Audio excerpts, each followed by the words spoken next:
비하인드가 뽑은 전반기 이슈입니다. 네, 올 시즌 전반기 이슈 돌아가면서 저희가 하나씩 뽑아볼게요.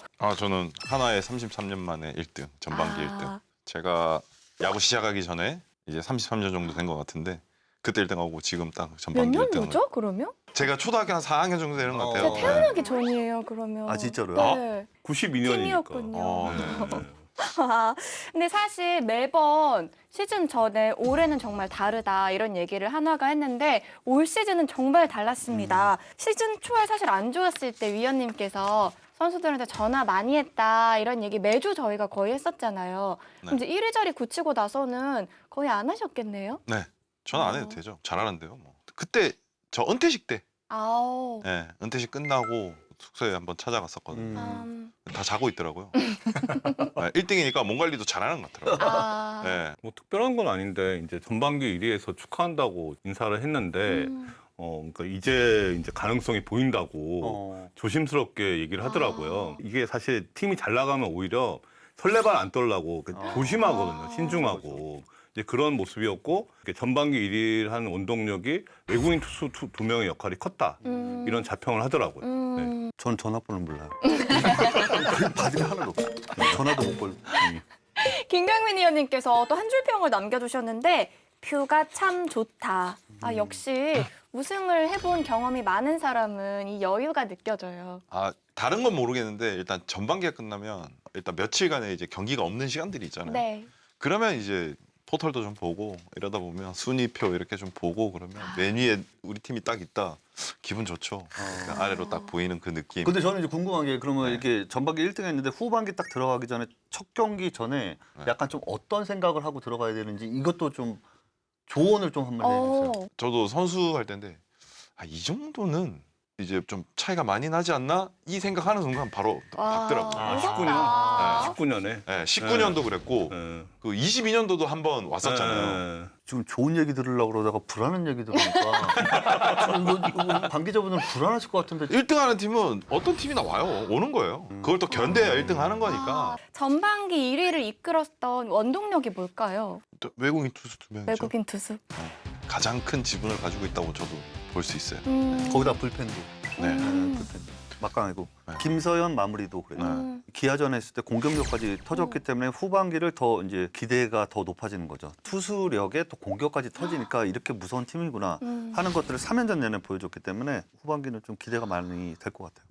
저는 김경문 감독의 뛰는 야구가 그 초반 고비를 넘기게 했다고 생각하거든요. 사실 타격이 침체였잖아요. 그 상황에서 막 뛰는 야구로 그걸 극복했다고 생각하고 저는 문현빈 선수가 역할이 컸다고 생각하거든요.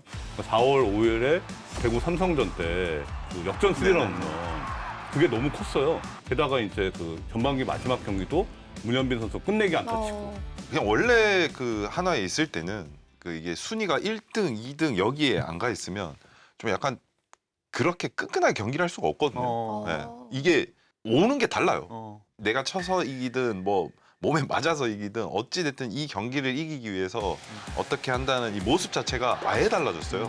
문현빈 선수가 방망이도 이만큼 짧게 잡았었고요. 안타를 치겠다는 생각보다 파울을 시키고 어찌 됐든 포볼을 나가든 무슨 수를 써서라든 여기서 점수를 넣어서 이기겠다는 생각이 더 강했을 거예요. 그러다 보니까 끌어다 놓고 잘 때려서 또 안타를 만들어낸 건데 그런 게 모여서 1등이 된 것 같아요. 이제 기아의 리더하면 이제 김도영이 됐고 그렇듯이 이제 하나의 리더하면 올해는 문현빈이 자리 잡게 된 거 아닌가. 그렇게 해서 저는 앞으로 10년 동안 하나 타선의 중심이 문현빈으로 세워진 게 아닌가 그런 생각이 들어서 저는 굉장히 인상 깊게 봤습니다. 또 굉장히 이제 기세 좋았던 기아랑 마지막 3연전에서 수입을 하면서 더욱더 자신감이 붙은 것 같은데 문제는 이거죠. 이게 올 시즌 우승까지 이어질 수 있을까요? 저는 뭐 충분히 가능하다고 생각해요. 그러니까 기본적으로 하나가 예전에 야구 못할 때 보면 지면 진짜 끊임없이 졌잖아요.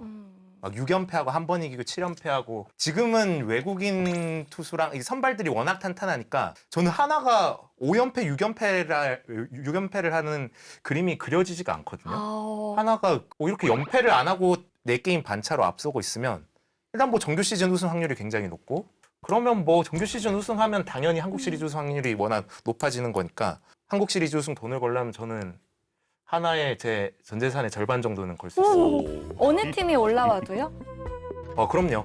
네. 어느 팀이 올라올 것 같으세요? 이전에 돈을 걸었던 기아. 아, 기아 하나 한국 시리즈가 성사되고 허구현 총재님 행복사 하시고 그렇게 되지 않을까. 그리고 전반기 마지막 3연전이 저는 입사하고 이걸 처음 보는데 3연전 3게임 평균 시청률이 3%가 넘었어요. 그래서 이거 엠스플이 중계해서 엠스플도 아. 지금 전반기에 하나처럼 좀 앞서 나가는 1위 시청률. 아, 그래서 뭐 저는 이 마지막 시리즈 진짜 인상 깊게 봤습니다. 그래서 봐봐 결국은 시청률이야. 이게 팬이 없어. 김선우 의원님은 어떻게 생각하세요? 아. 하나 우승 가능할까요? 중요한 거는 지난 시즌 이 기아가 우승했었던 거는 매 순간 2위 팀이 기아하고 붙었을 때 아. 어떻게 되냐 했는데 2위 팀들을 다 이긴 거 있죠. 맞아. 그래서 저는 후반기에 하나가 포인트가 그거라고 봐요. 그래서 몇 경기를 앞서냐 뭐 이런 것보다는 2등 팀이 누구냐, 그 팀하고 붙었을 때 어떤 결과를 가져오냐. 아, 이게 상당히 중요한 계속 포인트라고. 잘라낼 수 있냐? 네, 그 기아는 그걸 계속했기 때문에 지난 시즌 기아의 막강함이 느껴졌잖아요. 그래서 하나도 후반기에는 더 거세게 2등 팀들이 몰아붙일 거예요. 그거를 이겨 나가냐 못 이겨나냐. 저는 여기에 결과가 좀 달라질 거다 이렇게 생각합니다. 근데 아마 제 생각에는 후반기 때 고비는 올 것 같아요. 네, 안 올 수는 없고 그 고비를 어떻게 넘기느냐. 그래서 되게 기대돼요. 후반기가. 마지막으로 단장님은 어떻게 생각하세요? 저는 좀 약간 다른 각도로 보면은 작년까지는 우승팀들이 다 우주의 기운이 온 것 같았거든요. 아, 되게 운이 따르는 거예요. 막 고비마다 비가 오거나 뭐 이런 느낌이 들었는데 지금 우주의 기운이라는 그 표현이 안 나오고 있습니다. 그냥 지금 하나가 막강한 이제 마운드로 이기고 있는 느낌이거든요. 그래서 잘 모르겠다. 이게 전 잘 모르겠다가 더 정답인 것 같은데 8월 넘어가고 이제 9월쯤 되면 진짜 1위 정규 시즌 우승을 의식하냐 안 하냐 이런 것도 좀 중요할 것 같아요. 역시 경험자의 네. 조언은 또 되게 정답이죠. 달라요. 네, 제가 못해요. 이번에는 김선우 위원님께서 뽑아주신 전반기 핫 이슈 한번 들어볼까요? 엘로끼가 이 5강 싸움을 지금 펼치는 것 자체가 야구판을 흥분시키는구나. 최근 야구를 본 뉴비 팬들은 엘로끼를 긍정적으로 바라볼 것 같은데요. 네. 이게 원래 2000년대 후반에 엘로끼가 암흑기 때 그냥 비아냥거리는 표현이었어요. 놀리고 하는 표현이었는데 사실 엘로끼가 가을 야구가 처음이라고 하잖아요. 근데 이게 하나까지 붙으니까 이것도 처음입니다. 아, 진짜 놀래리 노짜다 네. 이런 느낌이 드시겠네요. 그렇죠. 아니, 놀랄 노자까지는 아니고 이게 좀 고무적인 현상이죠. 그러니까 여러 팀들이 돌아가면서 전 우승해야 맞다고 보거든요. 리그의 균형 발전을 위해서. 그리고 저는 일단 회사 들어오고 나서는 항상 야구 경기를 이제 시청률로 치환해서 보고 있는데 근데 저희가 전통의 시청률 5강 팀을 엘로끼, 삼한 이렇게 5팀을 보통 이제 저희가 탑5에 자리를 하는데 그래서 저희들끼리는 항상 같이 하면서 이 5팀이 야구하면 이제 한반도가 대폭발한다. 농담으로 말을 하곤 했는데 그게 실현이 될 가능성이 꽤 생겼잖아요. 지금 제일 행복하신 분은 또 허충재님이 아닐까 그렇게 생각합니다. 김선우 의원님께서 LG 한 줄 평도 남겨주셨는데 아쉬워도 잘했다. 막판에 좀 아쉽긴 했죠. 근데 여기저기 좀 뭐 이렇게 따져보면 좀 아쉬운 것들이 굉장히 좀 많은 이 LG지만 그래도 시즌 들어가기 전에 그냥 3강으로 뽑았었던 이 LG가 전반기를 힘듦 속에서도 잘 가져갔기 때문에 후반기에는 선수들의 그런 컨디션이 이제 올라올 선수들 또 오스틴도 꼭 돌아와야 되고 장현식이 컨디션을 찾아야 되고 이런다 그러면 충분히 하나를 압박해서 경기를 좀 풀어가지 않을까 좀 이런 생각을 해봤습니다. 사실 단장님께서 시즌 초반에 LG 독주할 거다 이렇게 예상을 해주셨잖아요. 6월까지만 해도 그러니까 한 달 전까지만 해도 어우엘이다. 어차피 우승은 LG가 할 것 같다. 다른 팀들보다 보면은 조직력이 달라요. 전 디펜스를 되게 높게 보거든요. 그러니까 저는 투수도 중요하지만 더 중요한 거는 수비라고 생각해요. 수비가 완전히 LG가 10개 구단 중에 탑이었거든요. 근데 그렇게 보고 제가 제일 그래도 친한 게 LG 쪽이 좀 친한 편인데 얘기해 보면 LG야구를 안 보고 있다는 거예요. 저보고. 그러니까 그렇지 않다는 거예요. 근데 계속 보니까 이게 너무 오래 가는 거죠. 지금 이렇게 지금 사이클이 지금 내려와 있잖아요. 한 2달 가까이 가고 있거든요. 이게 좀 실력인가 하는 생각. LG에 대해서 저도 잘 모르겠다. 지금 시점에서. 홍창기 부상이 너무 컸던 것 같아요. 사실 LG랑 기아는 시즌 전에 우승 후보로 많이 꼽혔던 팀들인데 롯데는 사실 그렇진 않았거든요. 그런 가운데 김선호 위원님이 5강 안에 롯데를 뽑아주셨었잖아요. 네. 투수만 잘 던진다 그러면은 롯데는 충분히 가능성이 있다라고 했는데 공격은 뭐 여전히 좋잖아요. 근데 부상자들이 생겼는데 여기서는 김태형 감독의 능력이 굉장히 좀 잘 발휘된 것 같고 젊은 선수들이 와서 이 경기를 풀어나가는 게 너무 좋았어요. 네, 거기다가 초반을 이끌었었던 박세용 나중에는 좀 이제 부진했지만 그 다음에는 간보아 선수가 오면서 또 연승을 이끌어주고 약간 좀 운대들이 좀 생기는 이 전반기라서 그러네요. 후반기 때도 계속 긍정적으로 저는 롯데를 바라보고 있습니다. 예, 충분히 계속 선두권 팀들을 계속 압박할 것 같은 예, 그런 느낌은 좀 들고 있어요. 이 롯데에 대한 전반기 한 줄 평은 단장님께서 써주셨는데요. 이러다 33년 만에 우승? 이렇게 써주셨어요. 그러면 한화나 LG보다 롯데가 더 유력하다고 보시는 건가요? 그건 아닌데요. 사실 하나가 롯데보다 낫죠. 여러모로 봤을 때. 분명히 나은데 그래도 저는 롯데가 완전히 달라졌다. 작년까지 하고 비교해보면 크게 달라진 부분이 전 수비라고 봐요. 개막하기 전에 이제 롯데 관계자랑 제가 얘기했을 때 가장 걱정하는 건 수비였습니다. 수비만 되면 괜찮을 것 같다고 하더라고요. 마운드보다 수비를 더 걱정했는데 지금 내야나 외야나 수비가 안정됐어요. 어이없는 수비 실책 이런 게 거의 없잖아요. 조직력 이런 게 좋아졌고 아까 위원님 말씀하신 것처럼 누가 빠져도 누가 또 이렇게 메꾸는 거예요. 되게 톱니바퀴가 잘 맞아요. 돌아가는 느낌? 그 예를 들어서 박찬현 선수도 갑자기 네. 툭 튀어나와가지고 3루를 맡아주니까 수비가 좋아지고 이제 또 후반기에 이제 윤동희 선수가 이제 들어오면 또 외야가 또 강해지고 그러니까 이 전력 자체가 불안한지 하는데 누가 튀어나오고 뭐 이런 게 되는 거죠. 그러니까 안 될 때는 뭘 해도 안 되거든요. 근데 롯데는 뭔가 지금 잘 맞아가 들어가는 느낌이고 이런 게 진짜 우주의 기운 아닌가요? 우주의 기운까지 잘 모르겠어요. 냉정하시네. 잘 모르겠고 전반기에 충분히 잘했다. 예, 그런 칭찬의 의미. 네. 우리 김민환 PD님이 또 유망주를 그렇게 잘 보신다고 소문이 자자하던데 눈에 띄는 유망주 선수 있을까요? 단연 롯데의 이민석 선수. 재능 있는 파이어볼러들이 엄청 많이 나왔잖아요, 최근에. 근데 이 선수들이 문동주 정도 빼고는 다 불펜으로 좀 갔던 거. 그게 좀 아쉽더라고요. 그래서 지금 우리나라 마무리 투수나 불펜에 엄청 좋은 젊은 선수들이 많은데 그에 반해서 그런 파이어볼러들이 선발로 자리 잡은 경우가 많이 없어서 그게 항상 조금은 아쉬웠는데 이민석 같은 경우는 보니까 22년도에 드래프트 돼서 첫 해에 2군에서 거의 풀타임으로 선발을 뛰었고 그렇게 차근차근 준비하다가 올 시즌 자리가 나니까 올 시즌 또 10경기 1군에서 전부 선발로 나와서 나름대로는 자리를 잘 잡고 있잖아요. 그런 거 보니까 이 간만에 좀 우한 파이어볼로 정통파 투수가 이렇게 젊고 재능 있는 선수가 1군에 자리 잡는 걸 보니까 저는 팬으로서 굉장히 기뻤고 안우진 선수 돌아오고 문동주 있고 이민석 있고 스토이카가 되지 않을까.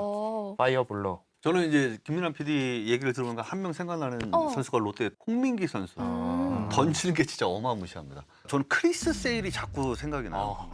미국에서 직구하고 슬라이더만 던지는데 진짜 이 슬라이더가 우타자 몸 쪽으로 들어갔을 때 헛스윙하는 게 그냥 이만큼 차이 나면서 헛스윙. 이게 국내 투수들 중에서는 상당히 좀 드문데 홍민기가 그거를 그렇게 하는 걸 보고서는 와 이게 자완 파이어블로인데 정말 이 KBO에서도 진짜 대표하는 그런 어린 선수로 크지 않을까. 이것도 롯데의 상승 요인이 될 수 있고 김태형 감독님께서 이 홍민기 선수는 후반기에 이제 불펜으로 이제 쓴다고 하거든요. 그러면 불펜 지금 과부하가 약간 좀 있었던 롯데에 굉장히 좀 큰 힘이 되지 않을까. 뭐 이민석도 그렇지만 홍민기라는 이 선수가 판도를 좀 많이 바꿀 거다. 약간 좀 이런 느낌이 듭니다. 이번에는 류성규 단장님께서 전반기 이슈 뽑아주세요. 리그를 덮친 이제 부상의 악령. 올해 기아가 부상이 더 많아졌어요. 근데 작년과 올해 부상의 차이는 저는 김도영이 부상을 당하고 안 당하고의 차이도 크다. 지금 이제 경기를 거의 못 뛰고 있잖아요. 근데 반면 한화는 부상이 거의 없어요. 지금 주전 선수들이 부상이 거의 없이 가는 게 지금 1위를 할 수 있는 원동력이 아닐까. 기아에서 김도영 선수의 부상은 전력이 한 90% 정도 손실이다. 이런 말씀을 하셨었잖아요, PD님께서. 근데 또 그런 거 치고는 꽤 그래도 잘하고 있지 않나요? 우리가 생각했던 이제 백업급 선수들, 2군급 선수들이 채워주면서 이렇게 가리라고 저는 생각을 못했거든요. 폼이 떨어져 있는 선수들이 올라오고 다친 선수들 돌아오고 하면 강해지겠지 이 생각이었는데 그렇게 되지 않았는데도 벌써 지금 선두권 비슷하게 치고 왔으니까 저는 그 부분은 기아가 올라오겠다고는 생각했지만 이런 식으로 올라오겠다고는 전혀 생각은 못했습니다. 네, 그럼 이제 김도영 선수가 후반기 되면 돌아올 텐데 어떻게 보세요? 그래서 저는 김도영 선수는 작년 올해 계속 안 아프고 나오면 일정한 성적을 계속 내고 있거든요. 뭐 그대로 하지 않을까. 뭐 그러면 완전 후반기에 판도를 바꾸는 선수가 되지 않을까 생각합니다. 담당 PD님께서 여기다 한 줄 평을 또 남겨주셨어요. 후반기에 출발한다. 경주장의 치타 아니 기아가. 후반기 전력 다 돌아오면 기아가 얼마나 더 강해질지 그거에 대해서 근데 여쭤볼게요. 우선적으로 기아 하면은 지금 이글이 선수가 지금 돌아오거든요. 그렇다 그러면 지금 윤영철이 빠졌다 그래도 이 9위로 타자들을 압도할 수 있는 이글이 선수는 굉장히 큰 힘이 될 거고 올 시즌처럼 이 경기들이 굉장히 좀 타이트하고 한두 경기에 이 싸움이 치열한 순위 싸움에는 베테랑들의 경기를 푸는 게 완전 다릅니다. 그래서 경기들을 이제 풀 수 있는 그런 이 주전 뭐 김선빈이나 뭐 나성범 이런 선수들이 돌아온다. 단기전의 느낌으로 순위 싸움이 들어갔을 때 그 풀어가는 힘이 달라요. 그리고 경기 한두 번의 이 찬스나 흐름에서 베테랑들이 경기를 해주면은 이건 완전 다른 기아가 될 수 있어요. 젊은 선수들은 좀 폭발력이 있다고 하잖아요. 그냥 말도 안 되게 막 분위기 타가지고. 분위기 타가지고 막 올라간다고 생각을 하잖아요. 근데 베테랑들이 이제 경기를 이제 주도해서 가지고 가면 되게 안정적으로 경기를 변수 없이 경기를 그냥 이기는 경험을 그냥 요소 때 정말 필요할 때 점수가 나고 필요할 때 베테랑들이 막아주고 이런 경기 되게 깔끔한 경기들이 나올 수 있을 것 같아요. 너무 막 잔잔하게 흘러가요. 네. 이길 수 있나 하는데 갑자기 전반기 이 기아 같은 경우도 최용훈은 항상 중요할 때 안정적으로 플레이를 해주잖아요. 뭔가 화려하지는 않지만 안정적으로 해줘요. 그런 선수들이 돌아온다는 것 자체가 기아의 반등 예상이 되는 포인트인 거죠. 단장님은 어떻게 보세요? 주축 선수들이 돌아온 기아의 후반기. 이거 다 두 분이 긍정적으로 말씀하셨는데 저는 되게 좀 보수적으로 보거든요. 근데 최근에 부상이 워낙 많기 때문에 뭐 이번 3연전에도 2명이 이미 부상을 당했잖아요. 최용우 부상당하고 물론 크진 않다고 하지만 이제 윤영철 선수는 굴곡근 부상이면 토미전 전조현상이거든요. 거의 시즌 아웃이 될 수도 있는 그런 부상인데 이유리 선수는 작년 시즌 도중에 토미전 수술했잖아요. 전 이게 최악이라고 보거든요. 이게 시즌 끝나고 수술하는 게 하면 1년을 이제 쉬는 건데 중간에 다치면 거의 2년을 쉬어요. 근데 지금 이제 7월 뭐 중하순에 돌아온다고 해도 이걸 전력으로 계산할 수가 있을까? 이런 생각이 들고 LG가 4월 달에 한창 잘할 때 6월에 이제 불펜 전력이 돌아오면 더 막강해질 것이다. 그랬잖아요. 근데 그렇지 않고 있다는 거예요. 지금 최근에 야구가 너무 부상이 많으니까 이게 의미가 있을까 하는 생각이 좀 들어요. 기아는 근데 그래도 상대 팀한테 주는 압박이 클 것 같아요. 그런 선수들이 돌아오면. 근데 우리는 그렇게 느끼지만 단장님은 불안불안하다. 근데 플레이하는 선수들은 이 라인업이 딱 나왔을 때, 이 팀을 딱 만났을 때 나성범, 김도영, 김섭이 있는 거랑 없는 거랑 달라요. 네, 그런 게 있어서 그런 것도 아마 효과가 있을 거예요. 마지막 순서입니다. 야자랄 김민환 PD님께서 전반기 이슈 하나 뽑아주세요. 올 시즌에 유난히 진짜 외국인 투수들이 너무 잘하는 것 같아가지고 제가 여기 나오기 전에 수작업으로 역대 외국인 투수 성적들을 쭉 계산해봤어요. 근데 올 시즌이 외국인 투수 한 명당 대체 선수 대비 승리 기여도 WAR이 5.8 페이스더라고요. 역대 1위 페이스입니다. 그리고 역사상 외국인 선수들의 뭐 삼진율이나 뭐 WHIP 같은 세부 스탯도 가장 좋은 시즌이에요. 그러니까 원래 KBO에서는 외국인 선수들이 1, 2 선발 에이스긴 했지만 올 시즌은 유난히 더 그렇다. 좀 왜 그럴까 좀 생각을 해보니까 일단 뭐 좀 단기적으로 보면 코로나 때 일단 미국 마이너리그가 거의 폐쇄되고 선수 규모를 확 줄이면서 우리가 데려올 수 있는 풀 자체가 엄청나게 줄어들었었는데 미국 메이저리그도 완전 정상화돼서 그 풀이 좀 정상화된 게 KBO 리그까지 어떻게 보면 낙수효과처럼 내려오는 게 아닌가 그런 생각도 들고 또 한 가지는 예전부터 외국인 투수들을 보면 주로 메이저리그에서 어느 정도 커리어를 보내고 말년에 오거나 아니 마이너리그에서 하다 안 돼서 30대 초중반, 중후반에 KBO 리그에 오거나 이런 경우가 많았었거든요. 근데 지금 KBO 리그에서 잘하는 선수들, 올해 잘하고 있는 선수들 너무 많잖아요. 보면 거의 한 95년에서 97년생들, 나이로 치면 20대 후반, 가장 최전성기의 외국인 선수들이 자기 고국이 아니라 한국에 와서 뛰고 있단 말이죠. 그러니까 그런 것도 큰 영향이 있는 것 같고 그렇게 되니까 이제 구단들도 커리어가 좋지 않더라도 좀 젊고 재능 있고 다시 한국을 통해서 빅리그로 돌아가고자 하는 동기부여도 있고 이런 선수들을 잘 뽑은 게 아닌가. 그래서 올 시즌만 봐도 메이저리그 경력이 제일 화려한 콜어빈 선수는 조금 부진하고 폰세, 앤더슨, 뭐 감보아, 와이스 이런 선수들은 사실 메이저리그 커리어를 할 게 많이 거의 없다시피 한 선수들인데 너무 잘하고 있잖아요. 거기에 맞춰서 한국인 투수들도 같이 경쟁하다 보면 리그 수준도 올라가지 않을까. 뭐 그런 생각을 했습니다. 단장님께서 올 시즌에 콜어빈 선수 얘기를 진짜 많이 하셨는데 이거 그냥 뽑기 운이 없었다고 봐야 될까요? 너무 틀려갖고 저도 콜어빈은 다시 물어봐요. 그 주변 사람들한테 내가 잘못 본 거냐. 다들 그때는 그렇게 봤고 지금도 공은 좋대요. 공은 좋은데 그런 이제 좀 심리적인 부분, 예, 그런 것 때문에 그렇다는데 어떻게 보시나요? 저도 굉장히 높게 네. 평가를 했었는데 제가 생각하는 이 콜 어빈 선수는 구종을 너무 많이 던져요. 그러니까 초반에 스프링 캠프나 이 시범 경기 했었을 때 뭐 예를 들어서 제 머릿속의 기억은 삼성하고 경기를 그 시즌 뭐 첫 경기인가를 이제 붙기 위해서 콜 어빈 선수가 변화구를 던지자고 스위퍼를 안 던지고 2가지 구종만 해가지고 던졌거든요. 근데 그때 피칭이 더 완벽했어요. 그랬는데 지금 콜 어빈 선수를 보면 구종이 너무 많아요. 그러니까 본인은 변화를 주려고 하면서 이 피칭을 하는데 오히려 단순하게 던졌을 때 일정한 타점을 만들면서 그냥 계속 편하게 던졌었던 거를 이 타점도 던지고 저 타점도 던지고 막 변화구가 많아지니까 본인의 피칭이 헷갈리기 시작했던 것 같아요.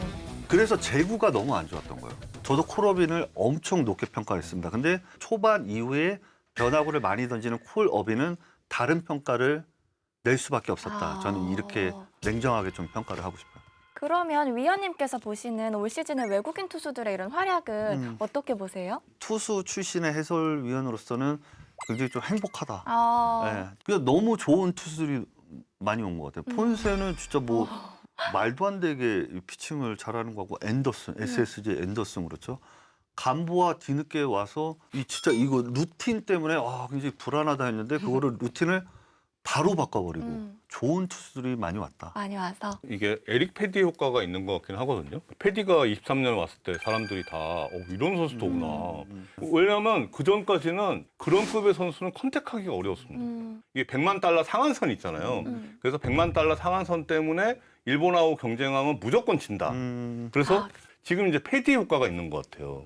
그래서 조금 금액을 조금 덜 받더라도 그 클래스 있는 선수들이 한국에 와서 스텝업을 하고 돌아갑니다. 미국으로 가고 네, 또 대우도 네, 많이 네, 받고 메이저 그러니까. 계약이 되고 좀 약간 네. 길게 보는 것 같아요. 이제 역수출의 그런 네, 네, 사례를 네. 보고 네, 네.